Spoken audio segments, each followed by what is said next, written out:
Hi, everybody. Welcome to the Artist Talk on Art, ATOA. I'm Barry Kostrinsky, president of the board. This is our 28th virtual open studios that we've been doing on Monday nights. This is our response to COVID-19 and not being able to gather. A little history on the ATOA, Artist Talk on Art.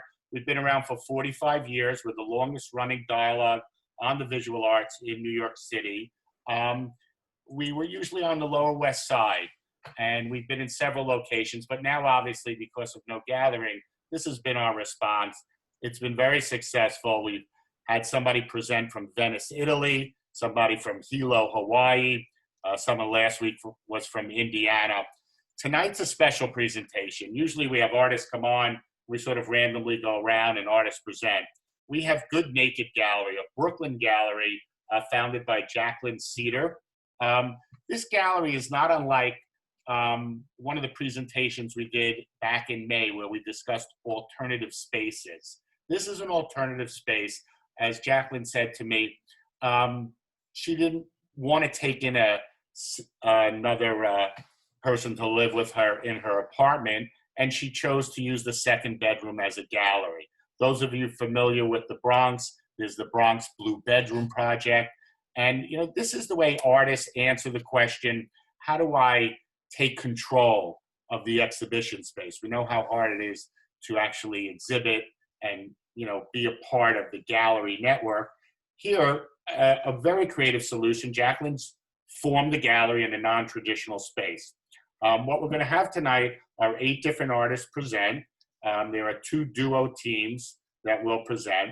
I just want to say we are a 501c3. All our events are free. If you'd like, you could donate. You can see on our website, my email, you can reach out to me, and I'm happy to help you. One other thing I want to mention, we do have a YouTube site. All the past talks are on our YouTube channel, which is Artist Talk on Art. And we have a new program going on to our website where we offer sale of artwork by an artist who has spoken at one of our events. We do a 70-30 split where 70% goes to the artist and 30% goes to the ATOA. Once again, just reach out to me if you need any details. We're just beginning this program, but we expect it'll be an exciting addition to what we do. We then will develop an actual gallery with formal curated shows coming from that sort of for sale format. So all this is coming. I want to welcome you all. As I always say, your time is the most valuable commodity. You are sharing your time with us, especially Jaqueline Cedars and all the artists that are part of her group. I'm going to hand it over to Jaqueline. She'll go ahead and she'll give a brief introduction about herself and her gallery, and then we'll run through the artists. I'll try my best to keep us on time. I know it will be impossible. We will hit some technical difficulties. We always work through them. Again, welcome, Jaqueline. Thank you so much for organizing this. Thank you so much for hosting us, Barry. I'm really excited to have all of the artists here again. We had an amazing opening on Saturday, and it was so fun to bring everyone together along with their work in one space. Can everyone hear me all right? Just give me okay, great. So I'm going to show just a few quick images of the past year, just to give you all a sense of what I've been working on. I'm going to share a different way so that you don't see my busy screen. Here we go. Okay, let's see. What are we saying now? Not it yet. Let's try one more time. So I've been running a Good Naked Gallery since, I'm going to just do this on the iPad. Let's see. I've been running Good Naked Gallery since October 11th, 2019. So we just hit our year mark. Can everyone see these images? This is my home apartment, and this is my studio in the middle there. You can see the chair that's behind me. And like Barry said, I decided to transform my second bedroom into a gallery. I had curated an exhibition 3 years prior in 2017, and I loved the experience. And I had also done a lot of wall paintings in my own painting practice.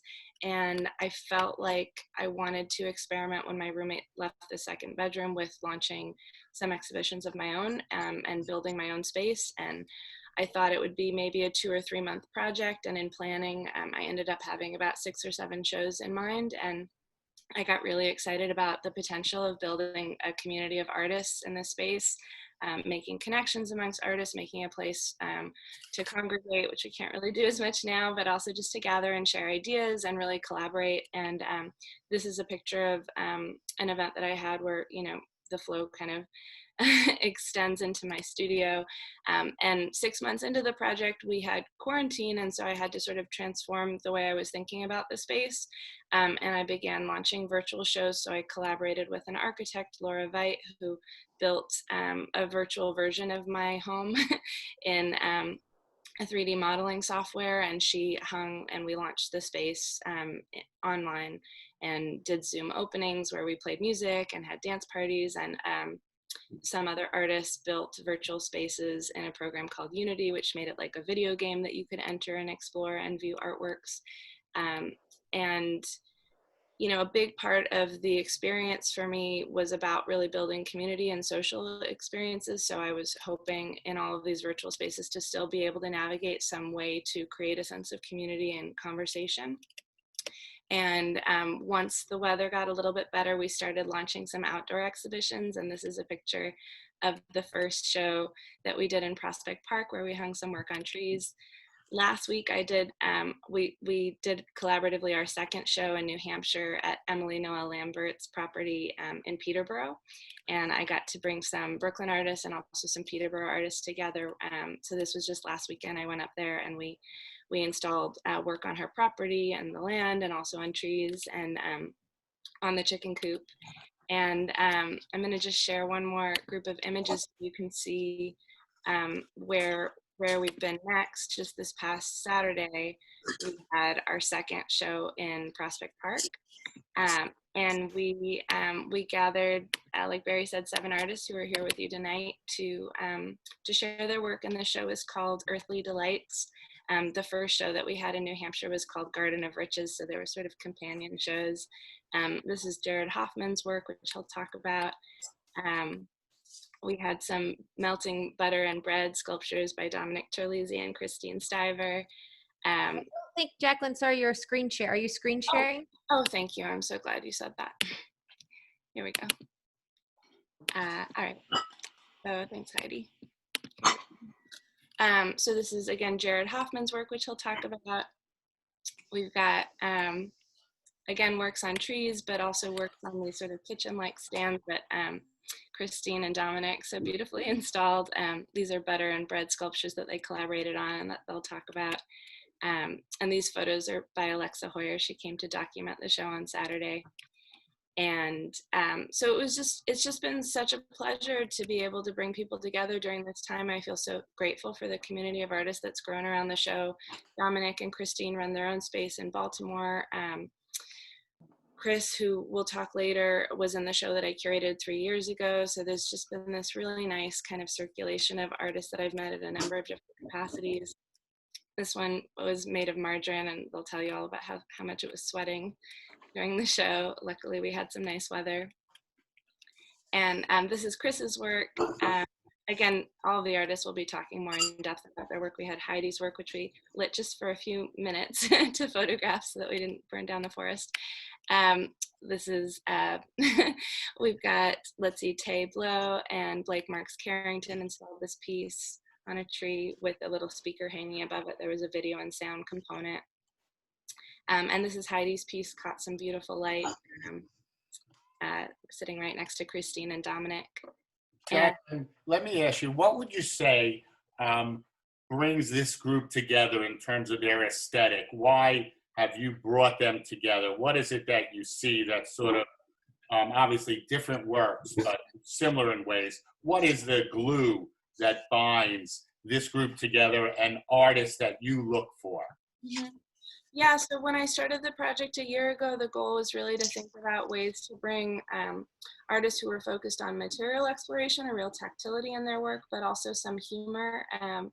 I was interested particularly in this group of artists because of their investigation of material in relation to nature.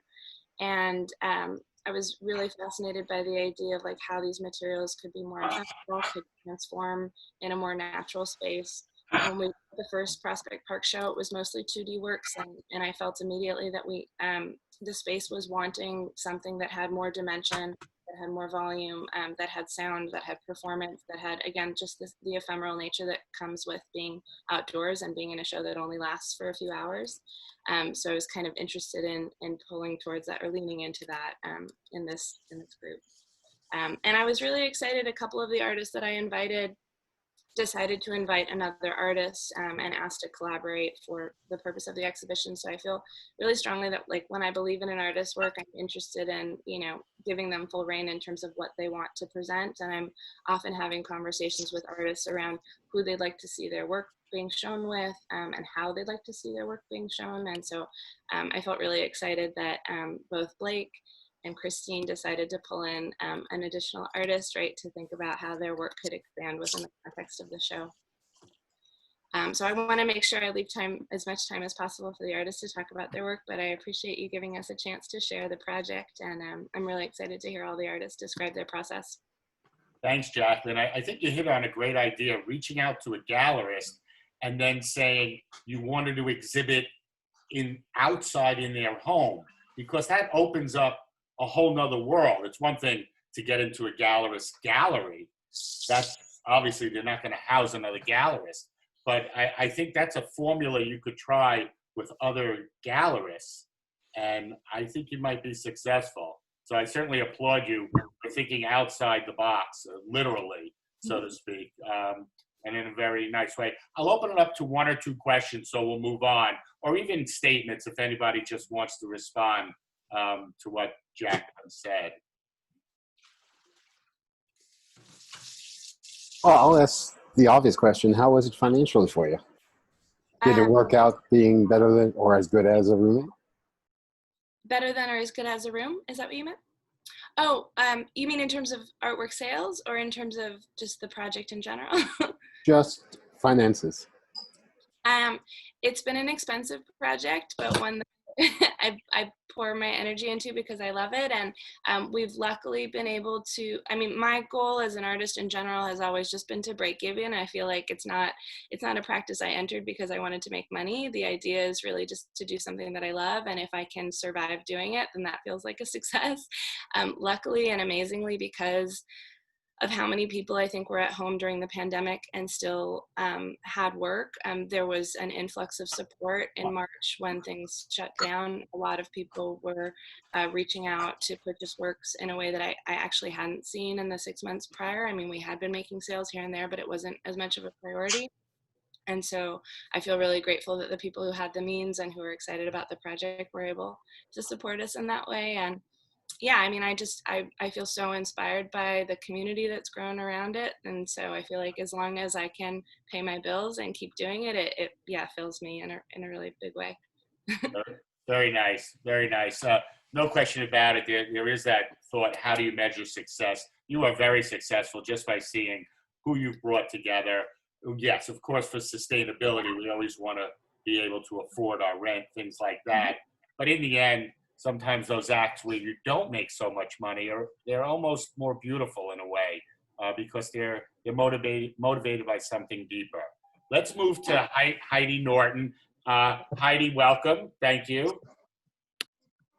Hi everyone. Thank you, Jacqueline, for including me in the show. And I'm super excited because I think my work is best served in a natural setting. And I can talk a little bit about how light is actually a medium in my work. But I think I might start with sharing a couple images from another show that I'm in right now, because they're not in my studio and I feel like they do a good job at talking about some of my interests. So I'm going to screen share for a minute and then I'm going to come back to my studio. here's my studio. So you guys can get a better understanding of like some of the works, and I actually have an installation that I want to share with you too. So I'll try to be quick here. Can you guys see the screen? Okay, so there's two pieces here that are on the right of these three are mine. The piece on these are on view right now at Grimm Gallery. It's on the Bowery across from the new museum. And the piece that's here on the right is called the Museum Archive dedicated to Edward Steiken's delphiniums at MoMA in 1936. And this piece here is called Ellipse with nitrogen fixers. I wanted to show you these because I think that, like I said, they do a good job at illustrating my deep interest in like investigating ways that our culture and especially humans seek to preserve and present organic materials and quote unquote nature. So I'm often encasing these living materials in glass, wax, resin, and paint, as well as photographs. So I come from a photographic background, and sometimes you can see that through the use of imagery in the sculptures, as well as often the sculptures look or resemble photographs because of their really super flat two-dimensionality, and sometimes they look much more like 3D objects. They often are transforming as you move around the gallery space or as you move around the forest. This piece here on the right is a 5-pane piece sculpture. So it's 5 panes of glass that are stacked in this what I like to kind of call a museum tray, so to speak. So often the work resembles large microscopic slides of scientific specimens. Though they seem fixed, the resulting constructions change as the plants decay.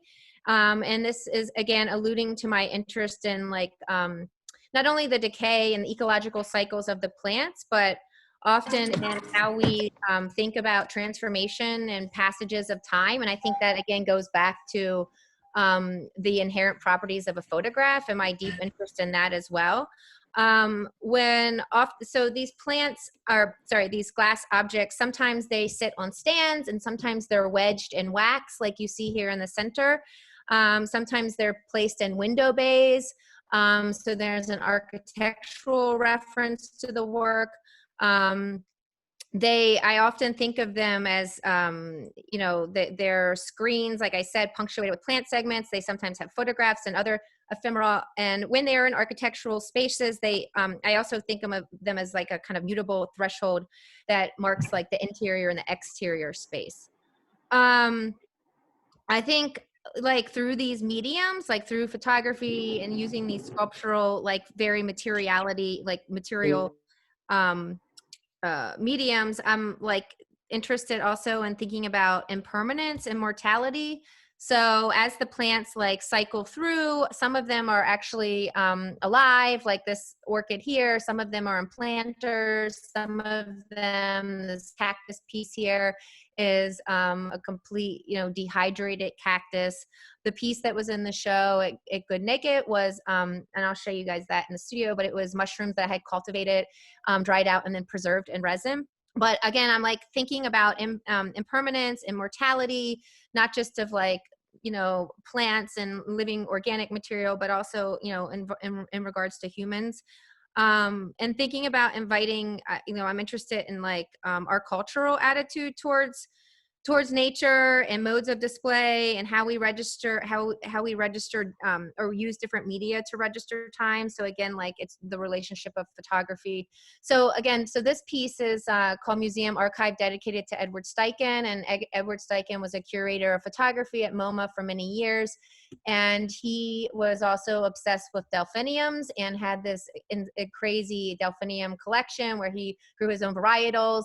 He had seed packets, etc. And he convinced MoMA in 1936 to have one of the only plant exhibitions ever, only of his plants. And so in some ways, this piece here acts as like not only a kind of archive of plant specimens and detritus that kind of cycle through different life states, but it also acts as a, you know, as a nod to him and his practice and his relationship to photography. It also has a candle that burns on it, as well as this like stack of pollen that I accumulated through the summer while on quarantine. This piece here I wanted to show because it's a good example of how I use wax. So often I'll use transparent material that reflects and absorbs light in interesting ways as related to photo and in the way silver halide crystals might.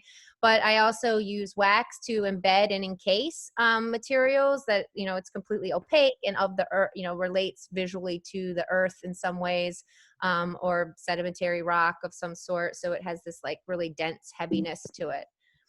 I'm gonna stop screen sharing so you can get the studio. Let's see here. Can you guys see my studio okay? I can't really see me, but. Can we spotlight Heidi so that she can be a little bit bigger? Is that possible? What anyone can do is where you have the 3 dots inside her triangle, you can hit pin, I think it's pin video. I think that does it. Let's see. Yep. If you pin video, you will get Heidi's screen larger or anybody's screen that you pin. Okay, so you guys can hear me okay? So I'll just move over here. So this is my studio. It's like about half of the studio. I don't have a ton of sculptures in it right now, but you can see that the piece, this is the piece that I showed in Earthly Delights, and the title of this piece is called Forest Magician.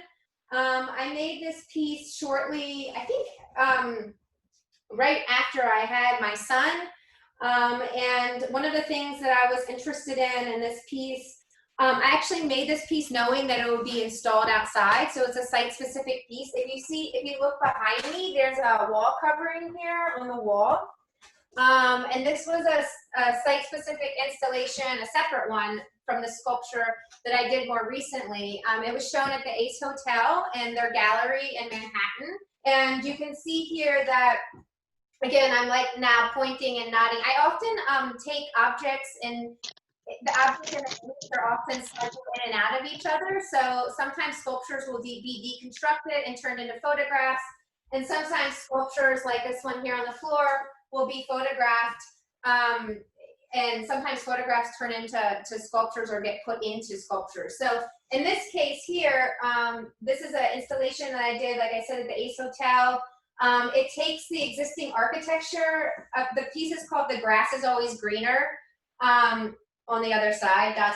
And so it takes the existing architecture of the space, the architecture was then photographed and in Photoshop inserted into the image itself.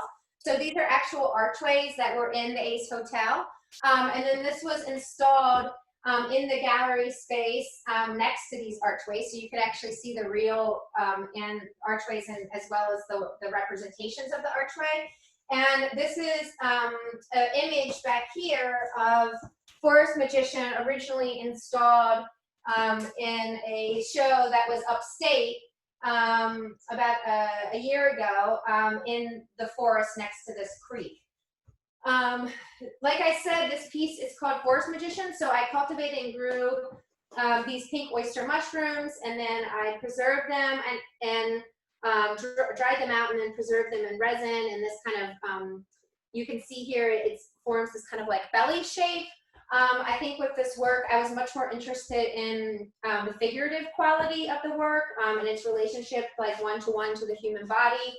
And with this piece, compared to the pieces that I showed you online, you can see that it is much more, you know, saturated, vivid, almost like, I like to think of it almost like alien-like when it's placed in this natural setting. It has a lot of photographic devices and optical devices in it, optical glass, prisms, dichroic glass, and mirrors, and various like photo gels that will distort and refract light in different ways.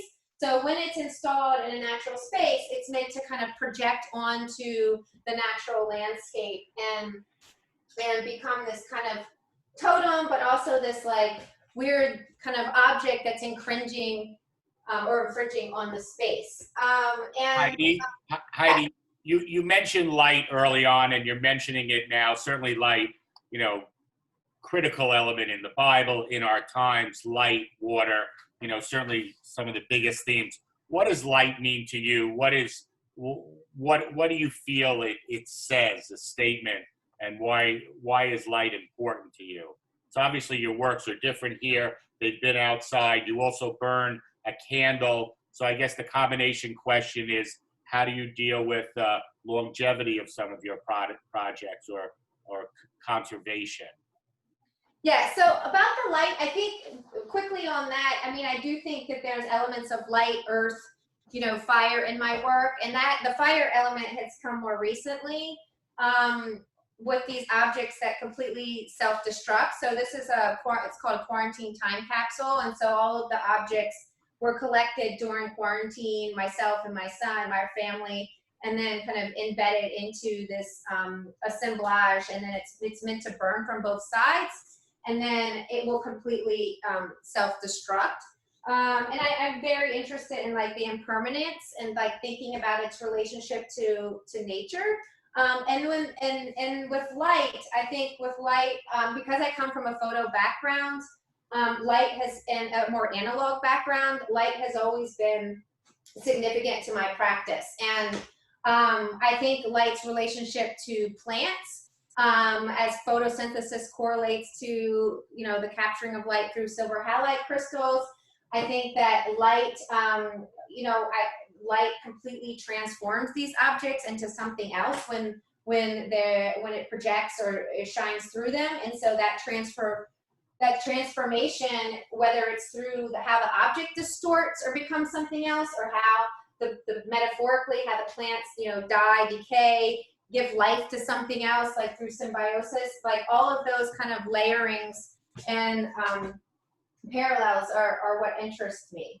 So yeah, and so recently the fire element has started, has introduced itself, and naturally, I think because I was working with wax, it came kind of as a natural progression. I was resistant for a long time to turn these objects, these wax objects into candles, but I felt at this time it felt right. And yeah, I think it's interesting that the candle, the sculpture turns into like, just a kind of a heap of something. And as it burns through each layer, it reinvents itself constantly. So again, there's that kind of cycling that happens. And I think that's, analogous to ecology and to life itself. So. No, very good. Very well said, Heidi. Do you mind if I open it up to some questions and thoughts from our audience? Sure, of course. Everybody, any questions? Go ahead, Elaine. Yeah, Heidi, what is the size of some of those pieces? The glass piece, which has about 5 pieces, the one you just showed us first. Mm-hmm. Could you give us the size on that? Yeah, so these are all 36 by 52. I'm actually in the process of making, I had a show at the Museum of Contemporary Art in Chicago, and I made pieces that were about 9 feet tall. And so I'm back into the mode of like making stuff that's much more towering and more confrontational to the human body. But these are 36 by 52. And the piece at Grimm is about, I would say, 3.5 feet. So the depth of it is about, I would say, yeah, about 3 feet deep. 3 feet So deep. that piece is quite large, and it's, there's also a level of fragility with this work, as well as, things often feel like they're kind of on the brink of like collapsing, the ellipse that's wedged in the wax. Yeah, that piece is large. The other one is about 36 inches high and weighs so much because it's all solid wax, that chunk. That piece, yeah. Yeah. Thank you. Any other questions from our group? Or statements as well? Always welcome. Speaking of.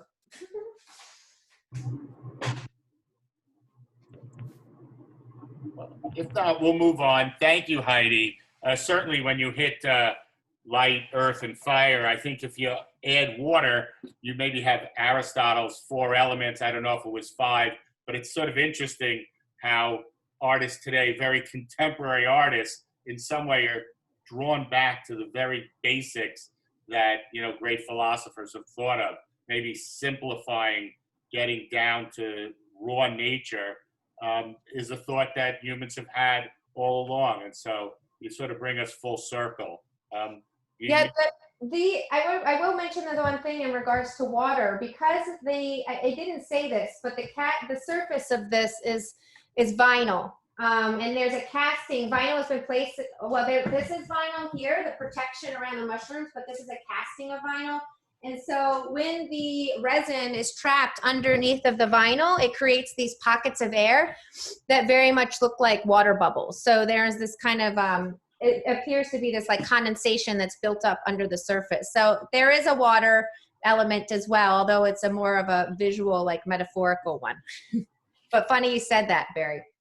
Well, thank you, Heidi. Brilliant work, very interesting, very diverse.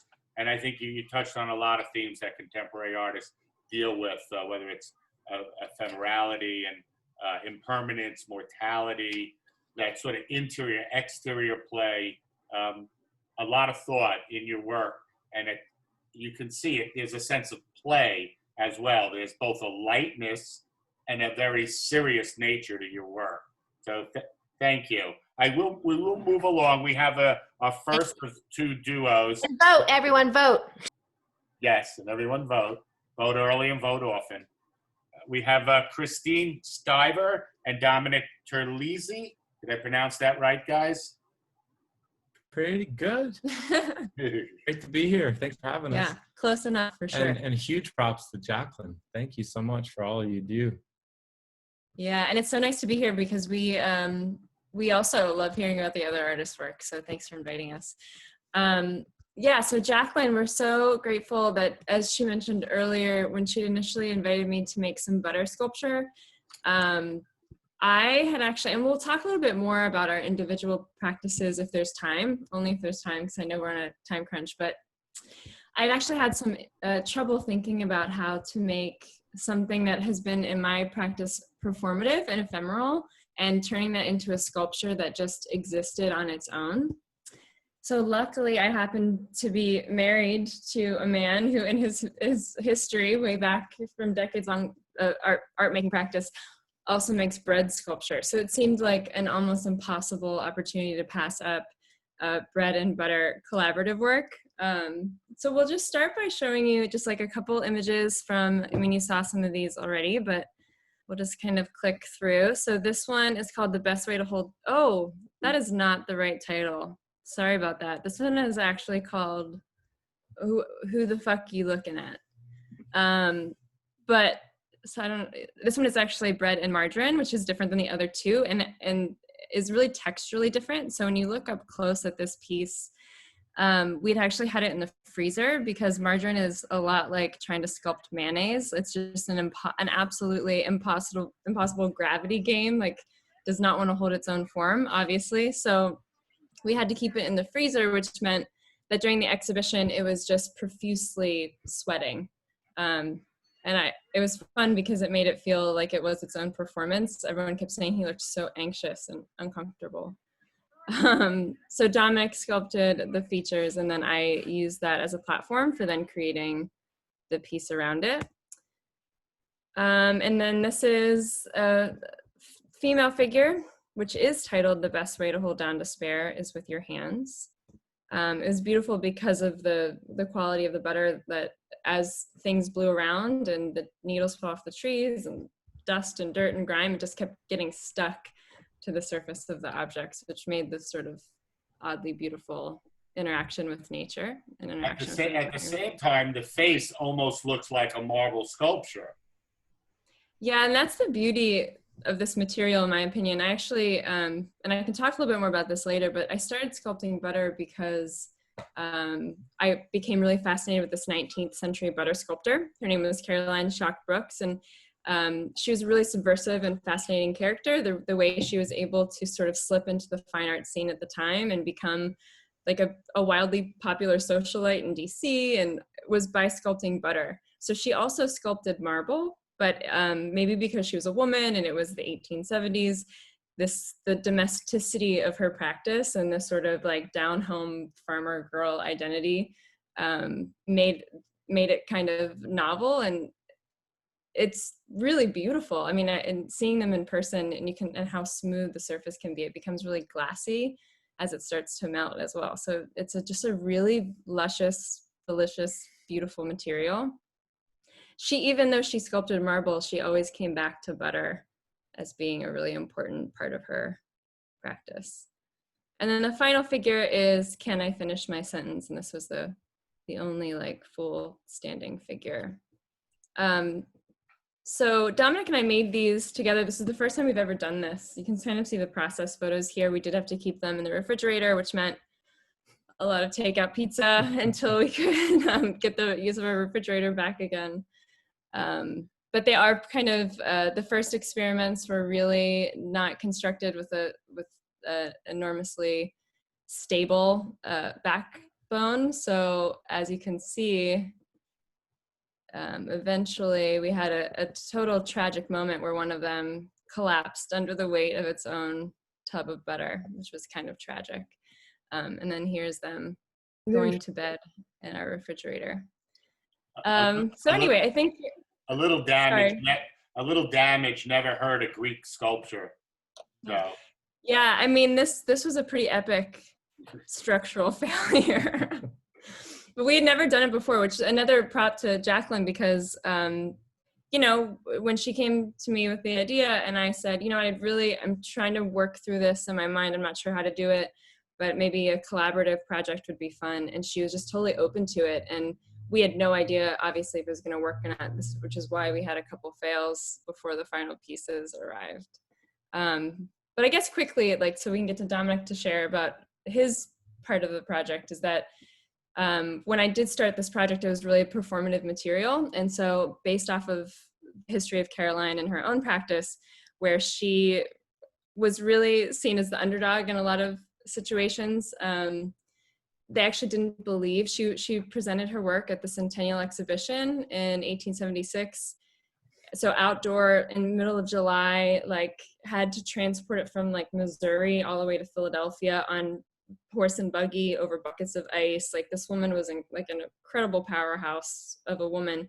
But they didn't believe that she made them. She was at first in the women's pavilion and eventually got elevated to the fine arts pavilion. They didn't believe that she had sculpted these. So she actually had to do live demonstrations in which she would take the same bust of butter and continually manipulate it from one character into the next. So I thought this was a really beautiful way of like taking a satirical take on power and the way that we remember, as you said, we typically think of these really important patriarchal figures as being sculpted in marble and then forever and ever preserved, but everything is ephemeral. And I think using butter in order to honor these same characters is this really interesting and subversive way of doing it. So I conducted some workshops in which participants sort of did this satirical tromp through history. You have baby Napoleon up at the top, potato Jesus, Mark Zuckerberg, George Washington. It just kept getting manipulated into a more disgusting and gnarly portrait. So this is her, though. This is her actually doing a live demonstration. This is maybe at the Centennial Exhibition, maybe, yeah, Centennial butter sculpture. And then another experiment in butter more recently was a self-portrait in which I made a video and then presented it as part of a virtual performance project, which I then melted in a pan. I've done other butter sculptures where I fried eggs in them as well. So I have my own reason for using butter, and Dominic has his own reason for using bread. So while this was melting in our kitchen, across the room was a table full of little figures made from bread, because it's a part of my practice I keep returning to. This practice began when I was doing my graduate work at MICA, and Grace Hardigan was my mentor, and she just really did not know what to do with me. But I ended up presenting mostly bread objects for my thesis work, which is a really strange place to go in a painting program. So I would make sculptures out of ready-mades, and also I started returning to a recipe that my family had been using for many years. My thesis work involved some viewing boxes, panoramic viewing boxes that were often grotesque and humorous and satirical. And so there's something about bread that allows you to kind of get to like a very base place, which becomes sincere, humorous, and all kinds of things align and collide at once. It can simultaneously be everything you want to think about being human. It can also simultaneously be nothing, a nothing moment, a forgotten moment, a detritus moment, something that will not last.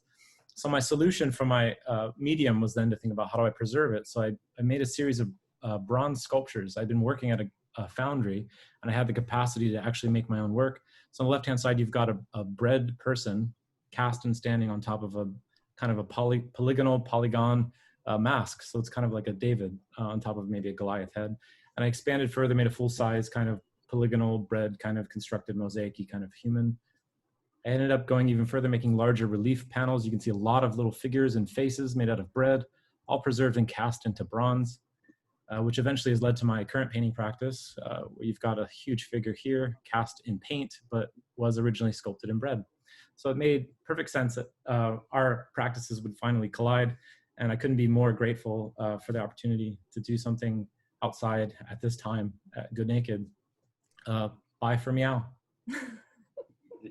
If you have any questions, I'm happy to talk about my art, but I love having fun as well. Very nice. Let's open it up to questions. Certainly, it's just hysterical, the pairing of bread and butter in a couple in itself. That really says a lot. You're perfect, right? A lot of Too obvious, maybe. And I will say, I had a friend, Tim Blum. I was going to bring him up, but I didn't. And then you mentioned you were at MICA. He was at MICA. He did a piece where Christ was in bread, and he made a rabbit in butter, and we were allowed to eat it at the gallery opening. Have you ever had people ingest your artwork at an opening? This was a part of the proposal, I believe, but COVID has #COVID, prevented it from happening.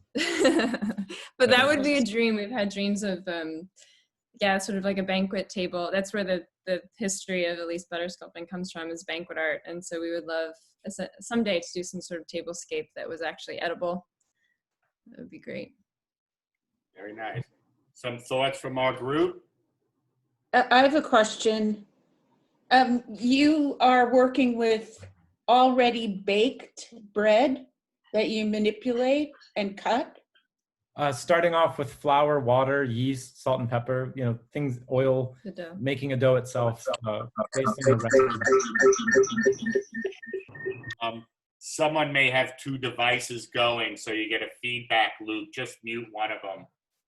So back to my question. You're manipulating the already baked bread, or you're manipulating dough? So I'm actually sculpting with raw dough and then putting it in the oven, baking it like a loaf of bread. So it swells up and has its own life. So it has a life within its life. Right. Yeah. So there is a micro level thing going on. It's breathing and it's dying and it's being preserved. And then did you say that you were turning these into bronzes? Yes. The only way I could find to preserve them, and maybe the most ridiculous thing, would be taking them from such a base object to such a high-end semi-precious metal. So I had been working as a foundry finisher for years in Baltimore, and I had access to all the equipment, and so I'd find time to go in there and preserve. Even if it would take me a year, I would try to find a way to preserve one of my sculptures. And mostly it was a war against mice. And you said the last piece was cast in paint. How do you do that? So a similar process, instead of using ceramic shell and having burnout casting in an oven, I'll use rubber and cast a rubber mold of a bread object. Okay. And then after I have the rubber mold, I'm able to find a way to put paint into the mold and keep it. It's also kind of tricky, but quite fun when it's finally pulled and revealed. And then I assemble them as mosaics.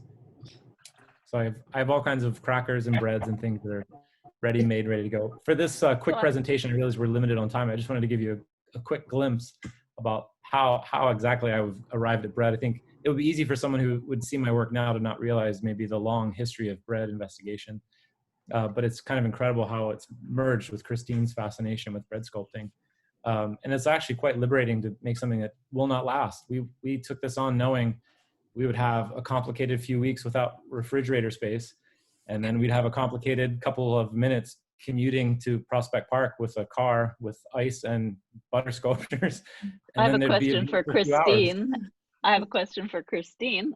So Yeah. Dominique likes to cast his in bronze. Have you tried to turn any of your sculptures into something more permanent that would be lasting, or how do you document them, or is the photography something that's part of your art or video, or Yeah, that's a good question. I come from a performance background. So when I started using butter and sculpting it, I had no intention at all of keeping them. I actually find it really liberating to throw them away or to melt them down. I just love the ephemerality of that. We actually did keep one, but there is a way. And in fact, Caroline herself patented a plaster mold making technique because it's a self-greasing mold. So it actually wouldn't be that difficult to preserve, but there he is. oh wow. But no, I actually didn't, until making these sculptures for Jaqueline's show, I had never really seen them as sculptures even. I'd really seen them as performance objects. So for me, that was a real leap, conceptual leap, in order to figure out how to actually make it be its own object. So I assume that's living in your refrigerator. More pizza? More pizza. We have more room now because we have a freezer in half of our refrigerator at least. So. Thanks. I like how you say it's liberating to throw it away. As most of you know, as artists, your artwork can become a burden over time, the volume, the size, when you move studios, it can be. And there's something beautiful about, think of a perennial. It blooms and then it dies. Where a lot of the talk in the art world is about sustainability. Nothing is sustainable. There's something very beautiful about just something living and breathing and being beautiful, and it passes on. So seeing your butter sculpture then sweat a little, it's transforming. And yeah, you don't want to see it crash down, no question about that. But certainly, Dominic, your solution, that figure that you did when you showed 2 figures, the one on the right was quite brilliant. It sort of spoke to Giacometti a little bit, and it had a formal play that maybe was not in some of the bread work, whereas the bread work was more organic and you worked in round forms. That other piece had a lot of intricacies in a sort of verticality and horizontal play, not unlike the cast paint. So you certainly have a wide range, and it's nice as an artist to play with that kind of range. It is freeing and liberating, as you said before, Christine. Well, thanks for saying that. I would also say that Christine has a very multifaceted practice, and if you're loving the butter sculpting, like there's threads that are also there in her drawings and painting and other performance work. It's just not enough time, we want to make space for everybody. But yeah, those are really lovely thoughts, and we really are happy to be here and share a little bit. Thank you both very much. And with that in mind, let's clap for the first 3. We usually, this is for everybody who's presented so far. We're about sort of stimulating and praising each other as artists. I like to say this is the opposite of a crit in college. We're a supportive group. We're a community that comes together. Let's move on to Christopher Lynn. I just want to reintroduce, for those who maybe came in late, we're the Artist Talk on Art. We do this every Monday. This is a special presentation that was organized by Jaqueline Cedar, her gallery, Good Naked Gallery. And we've got 7 presenters, 2 duo teams. There is a chat function. Feel free to use it. There have been some very nice things said about artists in the chat function. Maybe a little later I'll read some of it out. So feel free as well to put anything you want whether it's website links, anything at all, to use the chat feature. And we'll move to Christopher Lynn. Welcome, Christopher. Hi, everyone. I'm Christopher Lynn. I'm a sculptor and installation artist. Thank you, Barry, for having me, and big thanks to Jaqueline for curating this awesome show. It was such an amazing opportunity to be able to show outside, something that I'd never really done before, and trying to translate that work, the work that I generally do, to another setting, really brought in other questions into and different considerations into my work. So I'm just going to jump into a quick presentation just to show some aspects of the work. This is the work that I showed at outside at Good Naked in Prospect Park. It's called Zuru Zuru, drifting. Zuru Zuru is the Japanese sort of onomatopoeia for drifting. And it is comprised of a number of these small vials that I've been making over the course of lockdown. I'm not sure why it's skipping ahead right now. But right now, I've been working with these small bottles and aquariums. And in the beginning of lockdown, I was considering all of these small structures almost like a way to make my own small apartment feel a little bit larger. So there was this sort of feeling of taking these small bits of nature with me and falling into these tiny worlds that each represented almost like a haiku or a small landscape that I could fall into and be transported to another place that I'd explored in a previous time. And it was a way for me to get out of these sort of small walls of my apartment. I mean, over the course of time, I started continually constructed each of these, and they've been lining my windows and filling my space, trying to capture all the light that I can. And when I was thinking about producing work for this exhibition outside, I want to find a way to bring them all together in a way that would contextualize them, thinking about ideas of preservation and conservation. And so looking at these small bottles, I was really interested in them almost like these messages in bottles that would be sort of floating in the sea. I had found a message in the bottle for the first time, like probably 2 years ago as I was walking on the beach in California. And it was such an incredible experience to find this piece of somebody else's experience that had been cast into the sea and found its way towards me.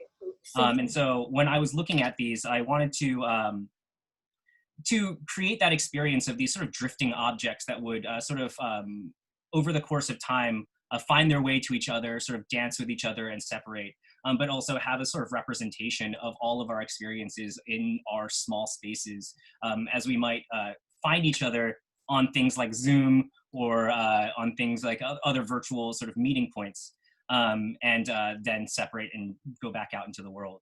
A lot of my work is based on ideas of science. I have a background in research science, and the aesthetic that I pull from, the ways that I contextualize my visual world, often comes from my lab work, where I worked in a wet lab and was often working with beakers and microscopes and fluorescent lighting and phosphorescence. And so I think when I'm putting these works together, there is this sort of close study of the world that I think I'm really interested in, but also this sort of poetics that I want to touch on. And with this work in particular, each of these vials sort of represented a conservation effort, almost like a Svalbard seed vault. And thinking of ways that these could be animated. When I installed this outside, it was sort of an interesting experience because I was thinking about them almost like these Matryoshka dolls of nature, these like different layers of glass that would hold and separate out nature from itself. And part of my thinking within this is sort of the way that we arrange ourselves as humans within natural spaces. We always feel like we're separated from nature in a way, and in creating each of these small vials, I was separating nature from me, but also preserving it in a way. And each of them is constructed thinking of ways that they can be self-sustaining environments. There's a layer of activated carbon at the bottom, a layer of this sort of volcanic soil that has tons of minerals in it, and then a layer of the sort of natural biome that each of these mosses came from. And within those is a seeding of detritivores, these springtails that turn over the soil and eat the decaying matter. So I was really thinking about these as closed sort of universes that would all be sort of swimming across this ocean together. Just to move on to some other parts of my work, there was one on the bottom here that I added that had a different density that sunk all the way to the bottom. I felt like it sort of added to the fragility of all of these sort of small pieces. There's something really precious about these like small bottles containing little worlds with mosses. And mosses also being the first plants that evolved on our planet were incredibly interesting to me for their sort of scalar shifts and for their vast variety. They're things that you sort of pass over when you're walking through on a hike, but when you actually look close at them, there's hundreds of varieties within a small space. And it's not until you really get up close that you start to notice each of those individual qualities. Christopher, I respect you working in sort of micro worlds on small scales, because a lot of artists have a tendency to go larger and larger, to go to museum scale. But it can go both ways. You can go small and have a whole microverse or a whole small universe in a jar, as you've done, and it makes the viewer look more closely, pay more attention, and see maybe the beauty in a single leaf. And like you say about moss structures, there is so much when you look at a pile of moss, there's so much micro detail that's of interest, and often artists just want to go larger and larger, and you lose a lot when you do that. So I applaud you for doing it, and as well, I'm fascinated by fish tanks. Your artwork speaks to me on another level, and the whole cycle that you've set up, and talking about the things inside the sand, sort of interacting. You've created, and I think we all as artists create our own micro world within our art. We definitely do that. You do it, I want to ask you, tell me a little bit more about your scientific background. Yeah, I come from a background where I studied pre-med in undergrad, but I worked for a couple of years in a cardiology lab at Yale University. And there I was working with making slides, and there were just tons of these sort of material, strange material ecologies that emerged from this really strange sterile world, things that like just really imprinted themselves in my mind. And I think a lot of that just ends up bleeding into the work. I think part of my shift away from research science was a sort of ethical place where I was doing a lot of animal research, and I think that took a sort of toll on me through the period of time that I was working there. And I think through my work, I'm also exploring this idea of study and trying to ask the same sort of question that I would do within science, but not necessarily have to answer them or have to take the same sort of toll on the world that I might have in the lab. But I thank you so much for your kind words about the work. I think I definitely am really interested in this sort of zooming in and scalar shift that happens within each of these works. And I think that alongside really slow kinds of developments within the work, slow speeds that you know are happening, but you can't really actually perceive, are really, really interesting to me. And that's why plants, things like mosses, become really interesting, because as you see them over the course of 2 days, 4 days, a week, and a month, you might see these small shifts that happen that make you realize how much is actually occurring within each of these really little worlds. But just to move on really quickly, there are these sort of objects that have been cast in this sort of a slope of the sand. And I was thinking of the water coming up towards the beach. And all of these little pieces of sort of colored glass that you see here are pieces of sea glass that have been collected from Dead Horse Bay, which is a bay down in southern Brooklyn, that was once a landfill, but over the course of time, these glass bottles have been eroded with the constant pushing of the water into these like little pebbles. It's almost like synthetic rocks that also speak to another kind of slowed down time.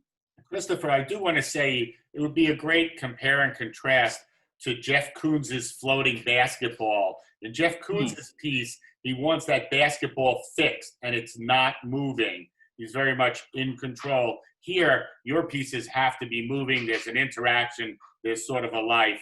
Obviously, both have a meaning and have theory behind them, but it's nice how they're you're in a way a polar opposite from what Jeff Koons is doing, but you are in an aquarium. So yeah, I thought it was kind of funny that like this would be an aquarium, but usually you have these moving fish inside, but instead you have a sort of smaller structure of another enclosed life that is sort of moving. It's kind of an analog to like a living structure, but it isn't. It's like more sterile, more like sort of human and precious. And I thought that was kind of a sort of not ha-ha humor, but my own kind of internal joke.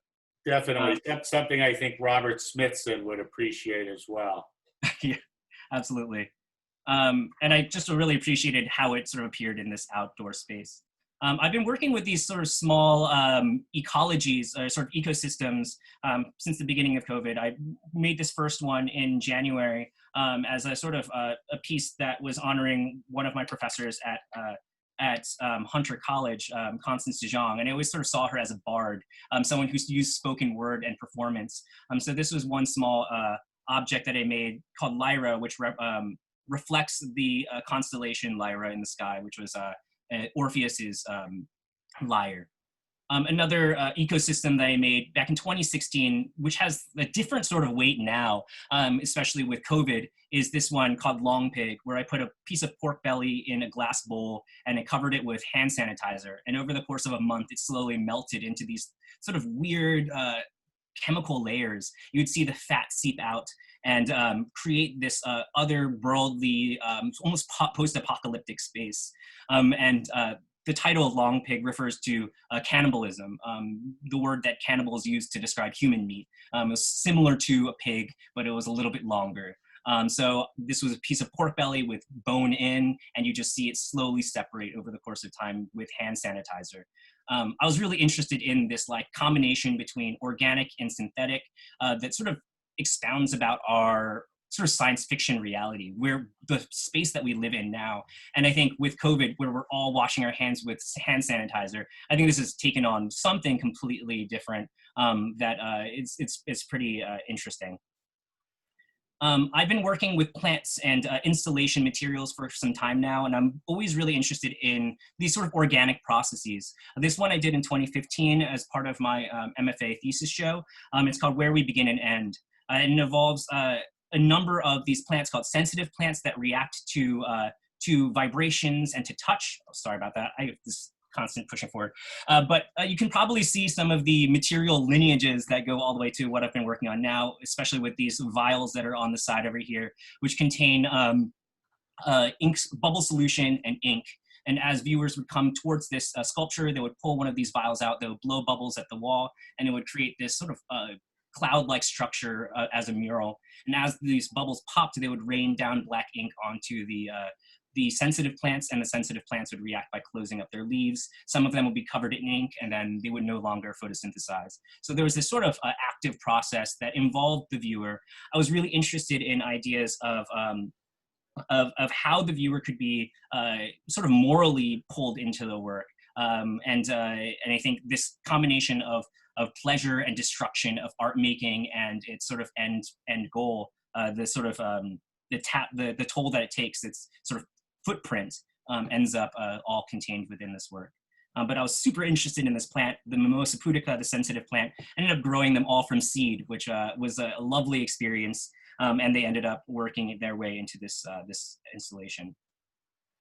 Another installation that I did at Hunter College a bit later, this is at the Thomas Hunter Project Space. It's called What Do You Call the World? And I created this space. It was in the basement of Hunter College, deep in the ceramics department. And you sort of walk down this winding staircase to go down into this closed off small space. And I was really interested in it as a space that doesn't really make that much sense to grow plants in. So it was like this space that was cut off from the rest of the world, cut off from light. And it made me start to envision this paper that I had read that was produced by NASA about air filtration by different plants. And so my solution, my way of sort of activating the space was to flip the gravity within it and place the ceiling, a table within the ceiling. I inset these plants, these peace lilies, and they would grow downwards towards these pink grow lights. And as you entered into this room, your eyes would be flushed with this magenta light, and immediately your eyes would start to adjust in this relative manner. And I was interested in this idea of relativity here, relative gravity and relative color. And as your eyes slowly adjust to the pink light, you might look outside at the crack in the door and see that the world itself in normal white light starts to shift towards green. So it was this really weird mental game that started flipping your head just based on the amount of time that you spent in the space. And part of this came from this small segment of a Calvin and Hobbes comic that I added, sort of ripped out within the space, where Calvin and Hobbes, Calvin produces this machine that flips gravity, personal gravity for him.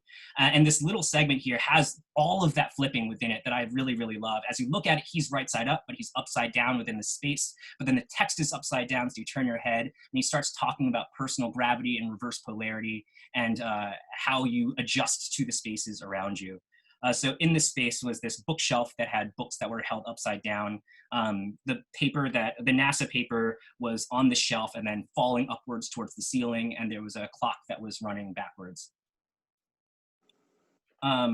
Other plant projects was this one called Circadian Rhythms, which I installed at a church on the west side, Church of St. Paul the Apostle, right underneath this massive crucifix that they have on one of the side aisles.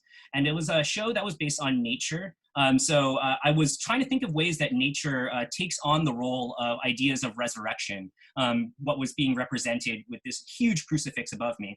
And there are these plants called resurrection plants that are native to the Southwest and to the desert that require water maybe once every 2 months, and it was perfect for this interior space. So every day I would come into this space and water one of these plants, and it would sort of open up like this clock, this calendar clock that represented each of the days of the week. And it was this sort of slow animation that I was interested in that would be experienced by people who went to this church. They would go every week, maybe multiple times within the week, and see this sculpture appearing differently as the time passed, a speed that they couldn't see actively, but they could experience over multiple viewings. Christopher, I think one thing that I get out of this, in a way, you take objects that are very gritty, whether it was the fat that's decaying or this organic form, and yet you contain it in a very clean way. You're sort of working with those polar opposites, and in a way, it's like a haiku. You create something very beautiful and simple with complexity inside it. Do you mind if I open it up to questions? Yeah, absolutely. Go ahead. Thank you. If you could stop screen sharing, and we'll open it up to sort of our group.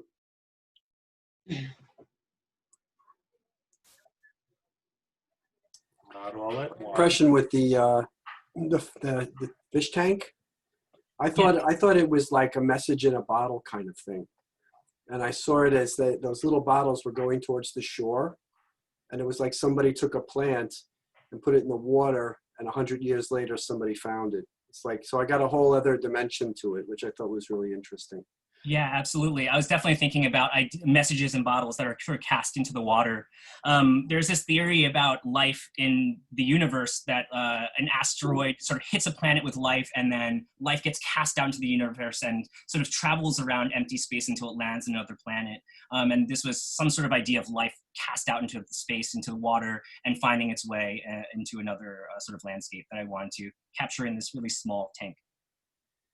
And I think it's really interesting that I was also thought of Jeff Koons. As soon as Barry said it, I was just thinking about the vacuum cleaners and how that always left me kind of cold. I mean, intellectually I got it, but emotionally it didn't really work for me. But I think yours works on another level because it's about preserving nature and things. That's how I felt about it. So I think it's really interesting. It's like a new generation is taking responsibility for maybe some intellectual ideas from the past and saying, how is it function in the earth and the world. So I thought that was really interesting. Thank you so much. Very nice, Christopher. Thank you so much. Obviously, all of you artists deserve an hour plus. You've got lots of works. They are very deep. There's lots of meaning. I appreciate everyone is speaking as if they drank a ton of coffee. You're all speaking at supersonic speed. Thank you for that. And I hope we can all listen as quickly. But we will move on. We'll go to Jared Hoffman. Jared, welcome. Hi. Hi, everyone. Yeah, I'm Jared. thank you to Jaqueline and Barry for having me. I'm at an early place in my artistic practice where it still feels very experimental. The works that I showed at Prospect Park are lenticular works, and I can share my screen and show you some video and images of that. But I guess I want to just say for my own peace of mind that the medium that I'm using right now is really for image making and for understanding image making, and I'm not tied to it other than it's interesting for me and continues to be interesting. I'll share my screen. So these are some small lenticular works that I made over the past year, and they're 8 by 10. And what drew me to this material was actually, like, I had a startup idea. I didn't even know that I wanted to be an artist, and I thought this would I could turn like people's videos from Instagram into little magnets and coasters and things like that.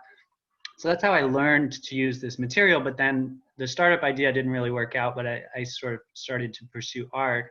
And this allowed me to use the computer to compose images or paintings in a way that I guess I was able to form my own process. And I'm really interested in light and perception and the way that people move around art and the way that they see art and the way that they see in general. I was inspired by Robert Irwin and like the California light and space movement. And I'm from Southern California, so like I think that just light and nature in general is something that's like a big inspiration for me. But also right now I am very focused on the visual aspect of seeing and sort of what's happening there. So I want to talk about my process a little bit, and I'll show one work.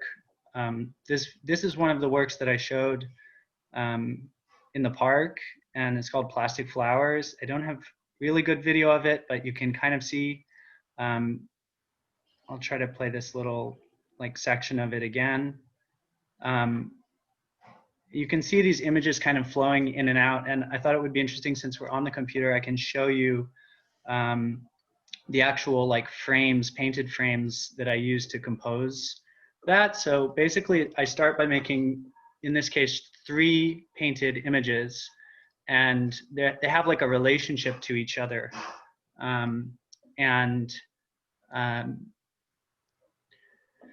You know, when I'm painting these images, I'm trying to imagine the way that they'll flow together and the way that the different sort of gravity centers of an image will work together. And then once it's called interlaced. This is in Photoshop, the interlaced image.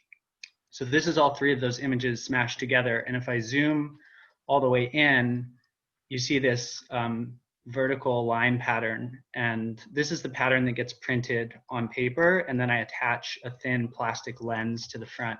And that's how you get the effect. But one of the results of this process is that I'm not really able to see the final product as I'm working on it. I can, you know, I have to keep a bit of an idea in my head, but it's not exactly clear how it's going to look. And in that sense, it's sort of similar to perhaps how Dominic was talking about the bread sculptures, in that they're not formed until some analog outside process like pushes in against the original imagery. Yeah, so these are, more recently I've been working with appropriated imagery and thinking about the history of the lenticular material as it relates to commerce and technology, because this material has actually been around like 140 years. It's a pretty old technology, and there was a time when people thought 3D imaging was going to beat film and cinema as a popular medium. There was like a real competition in like the early 1900s around lenticular versus film. Like people actually thought, you know, 3D was going to be like a massive popular medium. And then of course, like moving pictures ended up being everything, and lenticular imagery became this niche kind of kitsch commercial product. And so I'm using some of the history of like these, it gets used a lot with animals and like religious figures,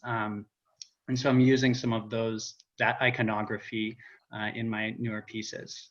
Jared, I will say you present very intellectually challenging processes, and yet contrast that with very visually stimulating, easy to get artwork. You've got this unique, and I think we're seeing that in all these artists, where there's a very deep layer that is very intellectually challenging in the best of ways. And at the same time, it's eye candy in the best of ways as well. It's sort of a nice mix. Yeah, I mean, I like colorful, juicy, eye candy things, you know? And so I think, as you say, I'm trying to do both things at once, to have some sort of intellectual process or something that's different or original in some way. But ultimately, I want to make things that are like sexy and that look interesting to look at. Yeah, if you guys have any questions, I'm open to them. I've also been experimenting with other mediums, but I figure I will just stick with this for today. Shall we open it up to questions or comments?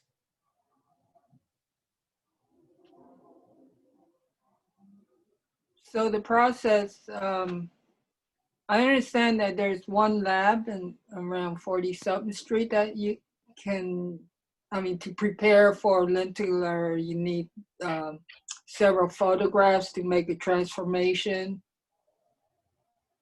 from one view to another view, right? Yeah. And so you're using Photoshop alone to cause that effect? Yeah, there's also different softwares that are involved, but like one thing I like to do is to use Photoshop and just make these kind of gradient paintings and mash them together. And so instead of using found photography or photography, I'll use these gradient fields, and that forms the basis of the piece. And then I also have like a real, and then superimpose other images on top of that?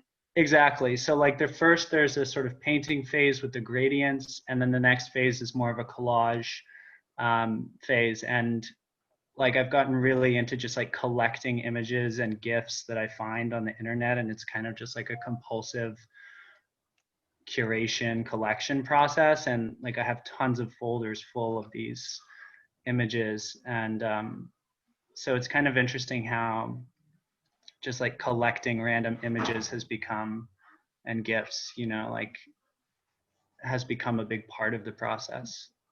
Oh, right. Yeah, that's interesting. Thank you, Jared. This is definitely an eye-opening presentation. Very interesting work. Thank you. Let's move on. We have our last presenter for the evening. We're going to have the duo of Blake Carrington and Tybo. And I just want to reiterate, this is Artist Talk on Art, ATOA. We are a 501c3 nonprofit. We thank you all for your time. You can see our website, atoanyc.org. If you'd like to reach out, get on our mailing list or anything at all, you'll see our information on our web. Again, we thank you all for your time. This has so far been a great discussion and presentation by all the artists involved. There really is a lot of meat and potatoes here, as well as plant life. So very nice to see. So Blake Carrington and the duo with, it is Tybo? It's Tay. Tay, I'm sorry, Tay. Oh no, you had it 2 hours ago. You got it. Tybo that's like the martial arts workout. Great thing, right? series, yeah, great series. Good workout. Thanks for bailing me out, Blake. So we choreographed this all day long today. So we got this like theater piece set for right now, right? Pretty good, pretty nailed. Got it. No, we didn't talk about this at all. So we're I'll just go ahead and share my screen. Thank you, everyone. Jaqueline, thank you so much. Barry, thank you so much. And to all the artists, it's so cool to like be in the show together. I've been socially starved this year, like for some reason, and it's nice to be in a show and like meet people. So let me share computer sound. Okay, so the work, and yeah, jump in at any point here, anyone, but also like Tay. So I guess to start like with like how this came together. So this work was first conceived like 3 weeks ago when Jaqueline kind of told us that the show was happening. I had talked to her previously about this other work that was going to take me like 4 months of labor to actually get anywhere near like exhibition stage. So I figured like, okay, this is like some new idea. Thinking site specifically, I saw her previous show that was in Prospect Park. And I've been doing some little experimentations with using machine learning to generate images, specifically a type of machine learning called a GAN, G-A-N. So I had the idea to train an AI on a database of images of bonsai trees to create animations and put it on, this is a little Raspberry Pi, kind of a microcomputer with a little 4-inch square screen. But then, Tay and I have known each other, since 2012. We were in the show together. And like typical New Yorkers, like we almost never see each other. And we're like both parents now, so it's kind of, not much time. But I like thought of him because he had this new podcast called S's in Idleness that came out recently. And Tay, do you want to like mention a little bit about that? Because that was really crucial for me to thinking of you. Oh man, yeah. So I've been working on this body of work about get ready for it. Great male genius artists and the sort of luxuries that they're afforded to be able to go out and sit and contemplate the universe and render some like singular masterpiece of genius. And so I've started researching this 14th century author in Japan named Yoshida Tenko, who was like one in a great family of Buddhist poets. He was allowed to sit inside the city's capital, inside of Kyoto, and just sort of write whatever he thought throughout the course of his life. And then after his death, it's rumored that they sort of looked inside the walls of his hut and found 270 something writings that were later compiled into this essay form. It really feels very contemporary.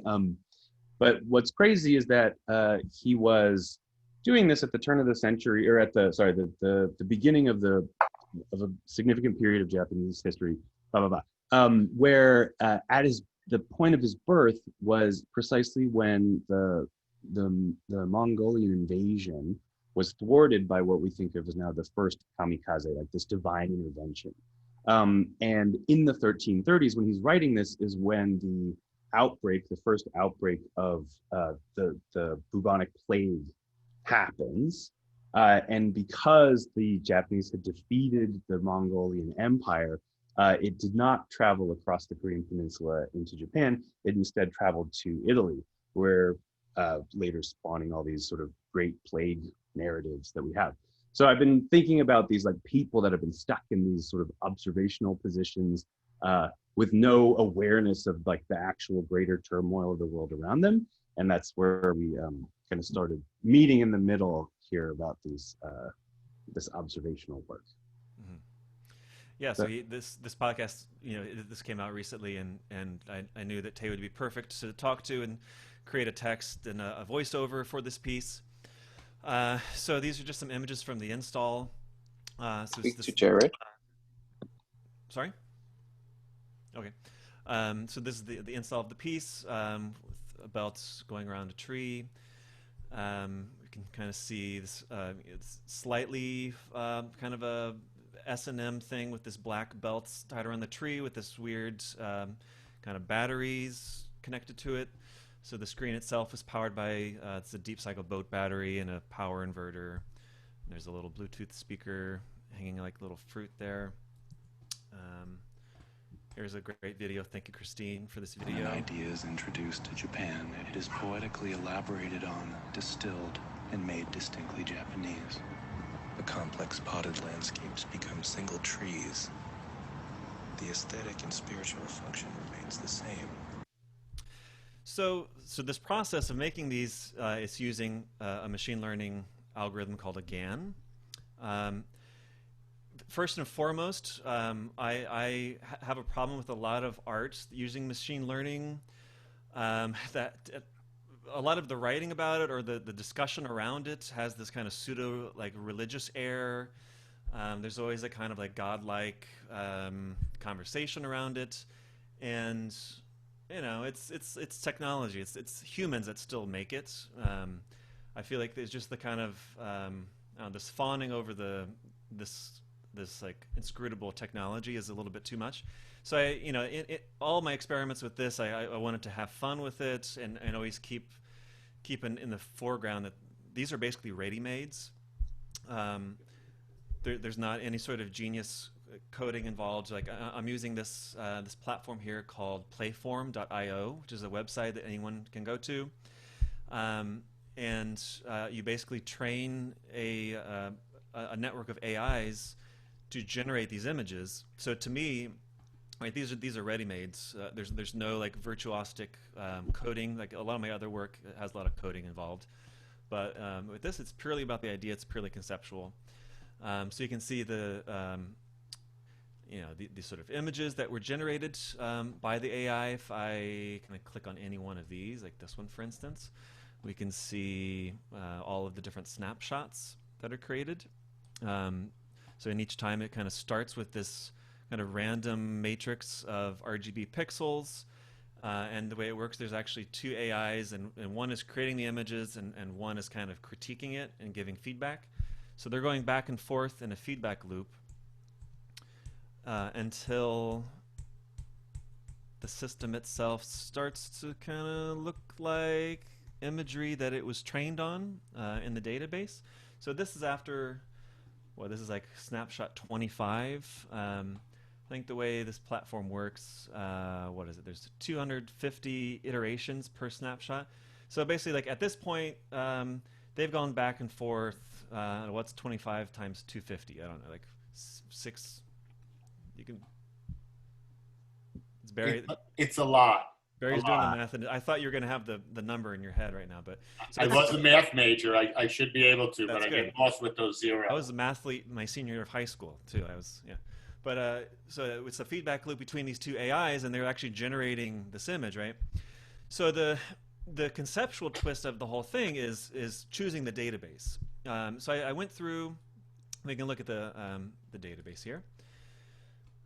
So here we see these images that were kind of compiled, and so I tried to find images of bonsai that had a nice clean background, and so I kind of edited this down into about 100 images of bonsai.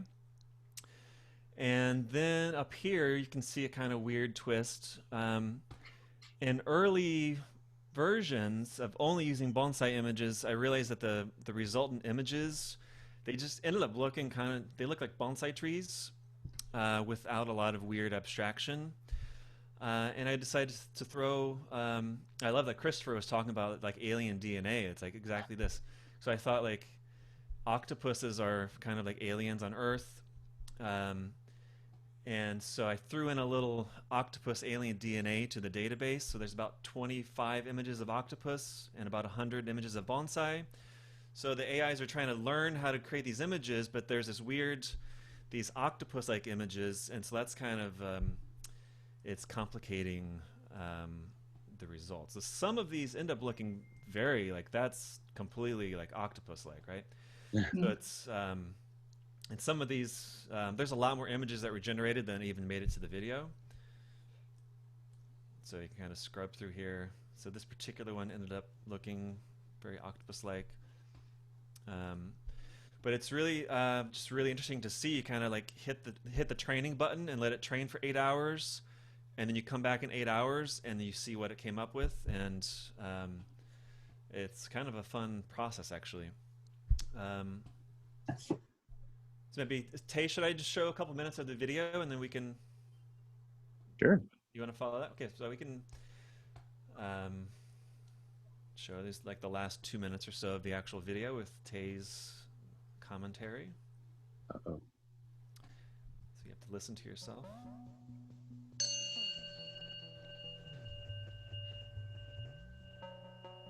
The most important way to train a bonsai is to prune it on a regular basis.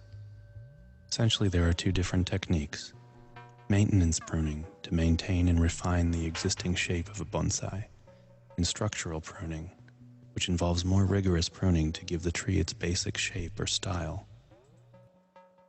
Caring for bonsai trees gives the cultivator a chance to take a contemplative yet creative role in the growth of an emblem of natural beauty. This amazing lion's head Japanese maple was my father's pride and joy. It is 65 years old showpiece with a 5-inch trunk at the soil line. It's 21 inches tall and 16 inches wide. It is currently all green and has not started fall coloring yet. It's a fantastically refined show bonsai tree. My father showed the tree almost every year in the American Bonsai Club show, as well as the Sacramento Bonsai Club shows. Through the years, he took several awards for it, ranging in Best of Show to Club Members' Choice Awards. It kills me to part with it, but my daughter is going to need maximum facial surgery, and I'm going to put some money away for it. All around, it's an easy maintenance tree and can last for many years as long as you take proper care of it. I will give you instructions how to properly maintain and take care of the tree. This is such a great hobby, and this tree is perfect for someone who is looking to keep this long term. So a lot of the language in this piece is generated by synthesizing multiple occurrences of bonsai-related text across the internet. So many of these are fragments of eBay listings, Craigslist posts, where people were sort of parting with bonsai trees and posting them online to sell them out of desperation, because they're incredibly complicated pieces to maintain and keep in your home. And something that I like to do, I have a performance background, and I don't want to go into too much history because we have 2 seconds. But a lot of the work that I make is responding to a question of literacy about a subject. And so the way that Blake and I kind of worked together on building this piece was, as the machine was training itself to learn about bonsai trees, I wanted to understand the history and like existing data set of information and interest about bonsai. And in doing so, we ended up finding a ton of super fascinating information, mostly that, or the most striking being that, like most things that are distinctly Japanese, bonsai, of course, comes from an older Taoist form where practicing Taoists would create these miniature sculptural versions of the surrounding environment in order to charge a specific location with metaphysical power. And so they would create a miniature version, like a miniature sculptural version of a landscape within that landscape in order to sort of make it more powerful. And these would be objects of contemplation as well as sculptural objects. And because of things like the Chinese Exclusion Act and the Cultural Revolution and all these other sort of transplantings of Asian culture, the version of this that we know in the West is bonsai, and really only since like the late 19th century.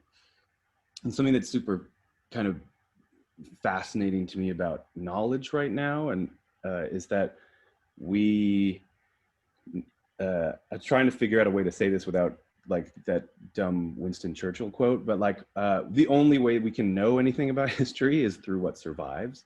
And the idea that there's an extant practice of teaching trees to become to behave a certain way, teaching people to look at them in a certain way, and creating these art objects that are distinctive but have no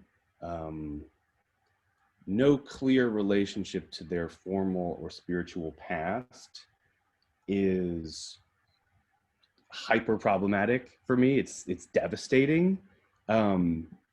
It's like, as a teacher and as a parent, the idea of possessing an object or relating to an object and not knowing anything about its history and not having an accurate picture of its history is so scary. So that's sort of kind of where this text is coming from, like this kind of obsessive, knowledge-filled fact landscape that's actually foreboding and perilous and weird. I will agree with you. Even if you look at our language, we often don't know where our language comes from. We don't know where our phrases "knocking on wood" comes from. We very much have adopted symbols without the meaning of the symbols. So I can understand what you're saying. You make an interesting synthesis of a new form. You know, whether you try to combine the octopus and the tree, and of course you're working with technology, and you don't know where it's going. You guys are very creative. You get images that look like Richters, and then you get images that look like other things. You've got so much, you've got such a rich body of work. I think a common thread here is many of you artists are sort of image junkies in the best of ways, and you're saving these on your files, and you're looking deep into micro worlds that are growing quite large. And I know all of you dropped out of elementary school because none of you have any education. That's obvious. You are a brilliant crowd. That's so obvious. But just look at that form there. I think you maybe creating is you're somehow combining things that are real or pieces of real, but you're creating something totally new. And I always find when I can't know what an object is, that's a draw for me to look at it. And then, of course, to see it fragment into a tree.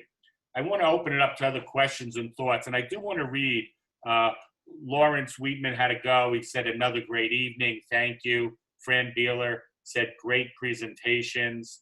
Roberta Bernardi, everything is so exciting. You guys, you really held our attention, and maybe you didn't get so many questions because it is a lot to take in what you presented. And I certainly saw a lot of synchronicities in your thoughts, but there's a lot of depth here. And at the same time, very central imagery. And I like how you even took words from the internet and you sort of jumbled them up. Again, a very creative practice. I think we'll start just by clapping for all of you. You all did such a nice job. You really did.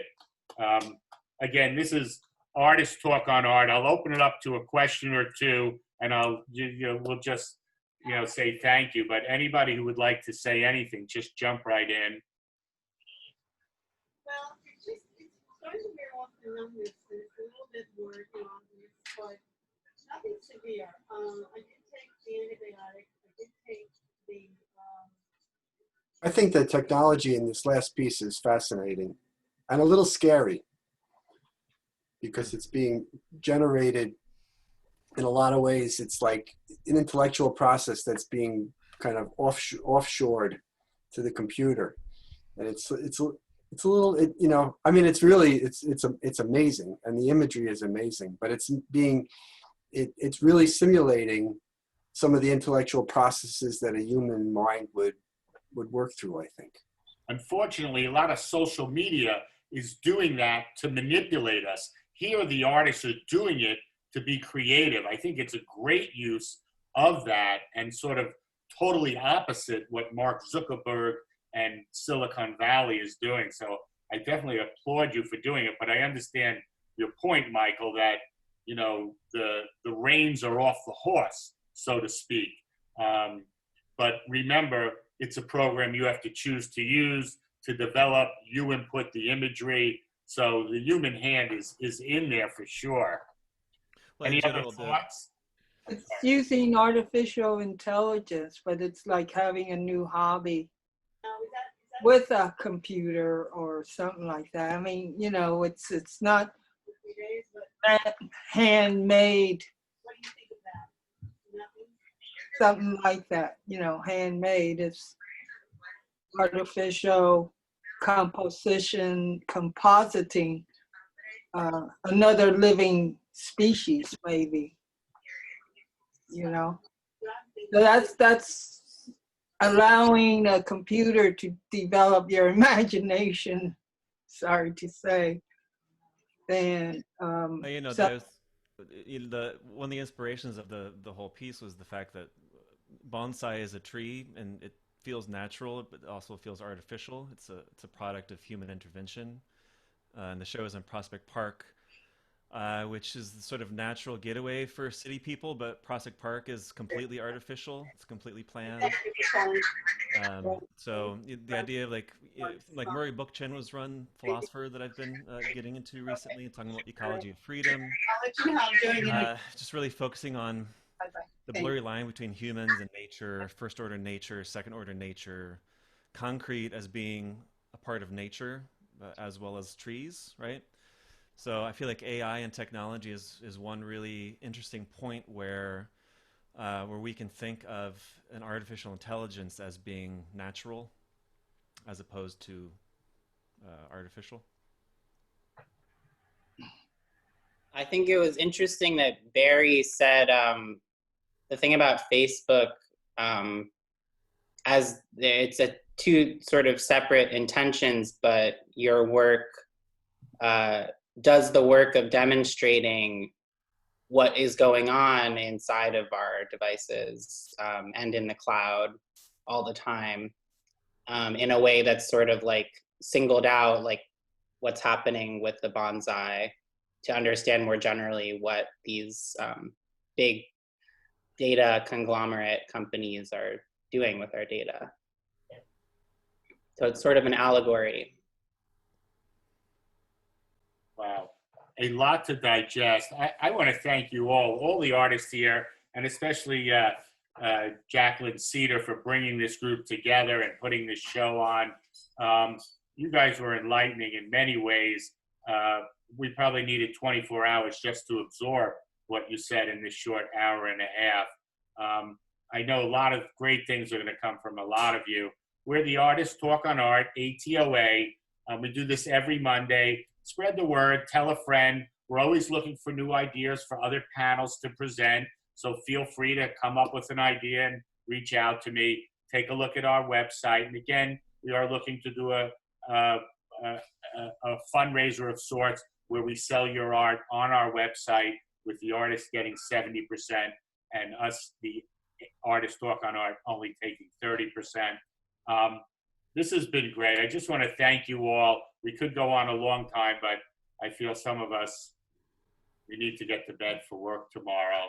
I want to just thank you, Barry, for hosting us, and thanks again to all of the artists for being so generous and thoughtful in their presentations and in just taking on this this last minute and kind of ephemeral project. So it was just so inspiring to hear all of you talk about your work, and I'm hoping to continue the conversation. So please stay in touch if you all have questions and research these artists further so you can see more of what they're doing, because it's quite robust.